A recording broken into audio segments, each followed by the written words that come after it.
ازاي تخلي حبيبك يرجع لك تاني؟ اعزائي المشاهدين، اهلا وسهلا بيكم في اخطر فيديو على الاطلاق. يلا بينا بسرعه عشان ما نضيعش وقت. نقسم نفسنا اشخاص: شخص ساب، شخص اتساب، شخص لا ساب ولا اتساب والفراق جه بدون اسباب، ودي حقيقه مش هزار يا شباب. يلا بينا قسمنا نفسنا، نعمل لايك ويلا بينا نبدا. في كلتا الحالات، وطبعا هتكلم على كل حاله في فيديو لوحدها، لازم نعلي الطاقات بتاعتنا.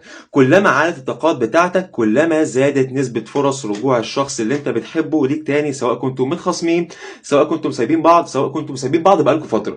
تمام. نفسر الموضوع بعلم النفس، هنكتشف شيء مثير ومهم جدا، هو نظرتك انت تجاه نفسك وبعد كده نظرتك تجاه الشخص ده. لو انت شايف نفسك، حتى لو انت اللي سبت، انك باصص لنفسك باصص ان الشخص ده مبسوط في حياته وانت اللي مش مبسوط، هو اللي اختار صح ولما مشى بعد عنك وانت اللي اتسبت يا عيني فضلت وحيد، هنا الطاقات بتاعتك بتخفت، بتوصل ترددات معينة بتخليك انت من جواك عايش في قوقعة، حتى لو عايش حياتك طبيعي بس الطاقات وصلت لتردد معين هيخلي الشخص ده مفيش شيء مثير يبدأ يفكروا بيك. يعني حتى لو انت بتيجي على باله فبتيجي بتمر بس خاطرة كده. تمام.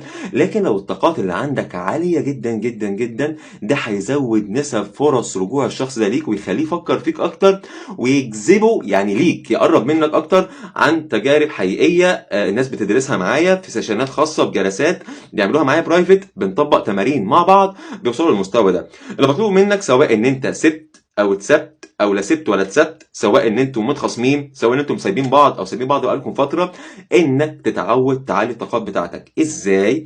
وهو انك تبص لنفسك انك شخص عظيم. دايما حاول تقطع عاده عقلك الباطن ان هو لما يفكر في نفسك بطريقه سلبيه قول لا، انا انسان قوي، انا انسان عظيم، انا ما بخسرش حد، انا بيتندم عليا. تمام. انا اللي بيتندم عليا، انا الشخص القوي، انا الشخص اللي قدمت، انا الشخص اللي دايما الناس محتاجاه. زود التوكيدات دي جوه عقلك الباطن، هيزيد عندك الشعور بالاهميه وبالعظمه، ومن ثم هتلاقي عندك الطاقه اللي تخليك تقوم تغير روتين حياتك وتقوم تكمل. فالطاقات تعلى اكتر، وكل ما الطاقات علت هتشوف اشارات قدريه هتثبت لك ان الشخص ده بيفكر فيك وعايزك. جرب وادعي لي وقول لي، والناس اللي حابه تاخد معايا سيشنات وجلسات خاصه تبعت لي على انستجرام I love you so much.